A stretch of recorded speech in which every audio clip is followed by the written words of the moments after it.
목적이 이끄는 삶 제4장 영원히 존재하도록 지어졌다. 하나님이 모든 것을 지으시되 때를 따라 아름답게 하셨고 또 사람에게 영원을 사모하는 마음을 주셨느니라. 전도서 3장 11절. 하나님이 사람과 같은 존재를 하루살이로 만들지는 않으셨을 것이다. 절대로 그럴 리가 없다. 사람은 영원히 존재하도록 지어졌다. 에이브러함 링컨. 현재의 삶이 존재의 전부는 아니다. 이 땅에서의 삶은 실제의 공연을 위한 최종 연습에 불과하다.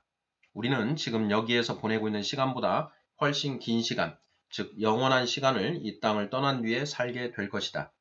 지구 위에서 산다는 것은 영원한 삶을 위한 중간 지점, 예비 학교이며 연습장에서 실제 경기에 임하기 전에 갖는 연습이나 몸풀기 운동을 하는 것과 같다고 말할 수 있다. 지금의 삶은 다음 삶을 위한 준비 과정이다. 우리는 이 땅에서 길어야 100년 정도 살 수 있지만 그 후에 영원이라는 시간 속에서 영원히 살게 된다. 토마스 브라운 경이 말했듯이 지구상에서의 우리의 시간은 영원이란 시간 사이에 끼어 있는 짧은 기간에 불과하다. 우리는 영원히 존재하도록 지어졌다. 성경은 이렇게 말한다. 하나님이 모든 것을 지으시되 때를 따라 아름답게 하셨고 또 사람에게 영원을 사모하는 마음을 주셨느니라. 전도서 3장 11절. 이 말은 우리 안에는 영원한 삶을 바라는 본능이 있다는 것이고 하나님이 그분의 형상을 따라 영원토록 살도록 우리를 만드셨음을 의미한다. 우리는 모든 사람이 죽는다는 사실을 알고 있음에도 불구하고 죽음을 항상 부자연스럽고 불공평한 것으로 받아들이곤 한다. 우리가 영원히 살고 싶어하는 마음을 갖고 있는 것은 하나님이 우리에게 영원을 사모하는 마음을 심어 놓으셨기 때문이다. 오늘날 우리의 심장은 더 이상 뛰지 않을 것이다. 그것으로 우리의 육체는 지구상에서의 시간과 결별을 하지만 그렇다고 그것이 우리 존재의 마지막을 의미하는 것은 아니다. 성경은 인간의 육체를 장막이라고 부른다. 하지만 미래의 몸은 집이라 부른다. 만일 우리 땅에 있는 우리의 장막집이 무너지면 하나님께서 지으신 집, 곧 손으로 지은 것이 아니요 하늘에 있는 영원한 집이 우리에게 있는 줄 아나니. 고린도후서 5장 1절. 이 땅에서의 삶에는 많은 선택사항들이 있지만 영생이 제시하는 것은 두 가지뿐이다. 천국과 지옥. 우리가 지구상에서 하나님과 어떠한 관계를 맺느냐에 따라 우리가 어디에서 영생을 보낼 것인지가 결정된다. 만일 우리가 하나님의 아들 예수 그리스도를 사랑하고 신뢰하는 법을 배운다면 우리는 영생을 그분과 함께 보내게 될 것이다. 하지만 만일 우리가 예수님의 사랑, 용서, 그리고 구원을 거부한다면 우리는 영원히 하나님과 떨어져 살게 될 것이다. C.S. 루이스는 말했다. 두 부류의 사람들이 있다. 한 부류는 하나님께 당신의 뜻이 이루어지기 원합니다 라고 말하는 사람들이고 또 한 부류는 하나님이 좋아, 그렇다면 내 마음대로 해 라고 말씀하시는 사람들이다. 슬프게도 많은 사람들은 이 땅에서 하나님 없이 살기로 선택했기 때문에 하나님 없이 영생을 살아야 할 것이다. 우리가 지금 이곳에서 사는 것이 존재의 끝이 아니고 그 후에 영원이라는 것이 있으며 지금의 삶이 영생을 위한 준비 과정이란 것을 깨닫는다면 우리는 지금과는 다르게 살기 시작할 것이다. 이러한 것을 깨달았을 때 우리는 영원의 빛 가운데서 살 것이고 그것은 우리가 관여하고 있는 모든 관계, 우리에게 맡겨진 임무, 그리고 처해 있는 모든 상황에 대처하는 모습을 올바르게 선택하게 될 것이다. 이런 깨달음을 갖게 되면 지금 하고 있는 많은 활동과 멋지고 대단했던 목표, 그리고 중요하게 여기던 많은 문제들이 한순간에 의미 없고 사소하며 가치 없는 것으로 여겨질 것이다. 우리가 하나님과 가까워지면 가까워질수록 그 외에 다른 모든 것은 더 작아 보일 것이다. 영원의 빛 가운데 살면 우리의 가치관이 변한다. 시간과 돈을 더 현명하게 쓰게 되고 명예나 부 또는 일의 성취감이나 쾌락보다 인간 관계와 인격에 더 많은 비중을 두게 된다. 또한 유행을 따르고 대중적인 가치관을 받아들이는 것이 별 의미 없는 하찮은 일이라는 것을 깨닫게 된다. 나는 한때 이 모든 것이 매우 중요하다고 생각했다. 하지만 이제 그리스도가 우리에게 해주신 것 때문에 그것들을 아주 쓸모없는 것으로 여기게 되었다. 빌립보서 3장 7절. 바울의 고백처럼 우리는 삶의 우선순위를 분명히 알게 될 것이다. 현재 이 땅에서의 삶이 우리 삶의 전부라면 나는 이제부터 인생을 즐기라고 제안할 것이다. 착하고 도덕적으로 살아야 하고 자신의 행동에 반드시 책임감을 가지는 의식 따위는 생각할 필요도 없을 것이다. 그리고 그것이 가져올 결과에 대해서도 걱정할 필요가 없다. 우리의 행동들에는 장기적으로 아무런 영향력도 없기 때문에 완벽히 자기 중심적인 삶을 누려도 된다는 말이다. 하지만 죽음이 우리 존재의 끝이 아니라는 사실은 엄청난 차이를 만든다. 죽음은 우리의 끝이 아니고 영생으로의 전환이기 때문에 우리가 이 땅에서 하는 모든 행위에는 영원한 결과가 따른다.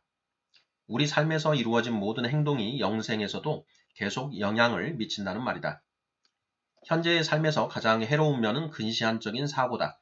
그렇기 때문에 우리의 삶을 하나님과 함께하는 영생에 이르도록 최대한 활용하기 위해서 우리는 머릿속에 계속적으로 영생에 대한 그림을 그려야 하고 그 소중함과 가치를 마음에 새겨야 한다.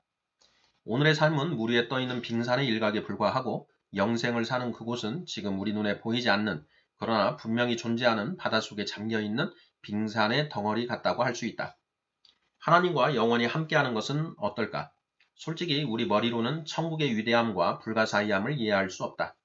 개미에게 인터넷 사용법을 아무리 설명해도 개미가 이해할 수 없는 것과 마찬가지다. 개미가 우리의 말과 인터넷의 작동 원리를 도저히 이해할 수 없는 것처럼 영원토록 산다는 것을 인간의 언어로서는 도저히 설명할 수 없다. 그렇기 때문에 성경에는 이렇게 쓰여 있다. 기록된 바 하나님이 자기를 사랑하는 자들을 위하여 예비하신 모든 것은 눈으로 보지 못하고 귀로도 듣지 못하고 사람의 마음으로도 생각지 못하였다 함과 같으니라. 고린도전서 2장 9절. 그래도 하나님은 우리에게 그분의 말씀을 통해서 영원의 모습을 아주 조금이나마 보여주신다. 그리고 지금 우리는 하나님이 우리를 위해 영원한 집을 예비해 놓으신 것을 안다. 더 이상 고통과 아픔이 없는 천국에서 우리는 사랑하는 믿음의 형제 자매와 재회하고 우리가 좋아하는 일들을 하게 될 것이다. 구름 위에서 가야금이나 타며 신선 노름하는 것이 아니라 영원히 깨어지지 않는 하나님과의 끝없는 사랑의 관계를 맺고 살게 될 것이다. 그리고 언젠가 예수님은 내 아버지께 복받을 자들이여 나와 창세로부터 너희를 위하여 예비된 나라를 상속하라 하고 말씀하실 것이다. 마태복음 25장 34절. C.S. 루이스는 나니아 연대기의 마지막 장에서 영생의 개념을 제시했다. 우리 모두에게 이것이 이야기의 끝이다. 하지만 그들에게 그것은 진정한 이야기의 시작일 뿐이었다. 이 땅에서 그들의 삶은 모두 표지와 제목에 불과했다. 이제 드디어 그들은 위대한 이야기의 제1장을 시작한다. 이 땅에서는 그 이야기를 읽은 자가 아무도 없다. 이 이야기는 계속될 것이고 새로 쓰이는 장이 그 전장보다 항상 나을 것이다.